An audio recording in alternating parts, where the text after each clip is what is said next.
fırlanırıq ki? Niye fırlanırıq? Maşın bazarında gelmişim maşın seçeyiz bize göre ne alak sana ne alak bana ne alak? Niye öyle böyle? Ama olar mı ben oturup? Yok katiyen. Sen ahıra kimi benden direşeceksin. Ya git otur dene bacı. De. Ama bir dakika dur ben oturup. Ay metro değil ki. Git otur. Kalk otur. 5 dakika otur dincel de nefes al. Nefesin kılsan Niye ne? boş duram? Ben bakarım ki bakarım. Ama ne diyeyim ha? Gül kimi bakarım. Bana adım sarım hürmetim ben kime. Ne diyeceğim ha? Ben çok üzür istəyirəm. Hacı.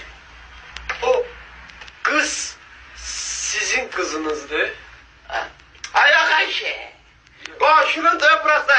Ben düşmüşəm ayağa da bilmezsen afakkarı kimi. Ayşe'yle benimle danışmıyor. Elle danışmıyor. Düzgünsen.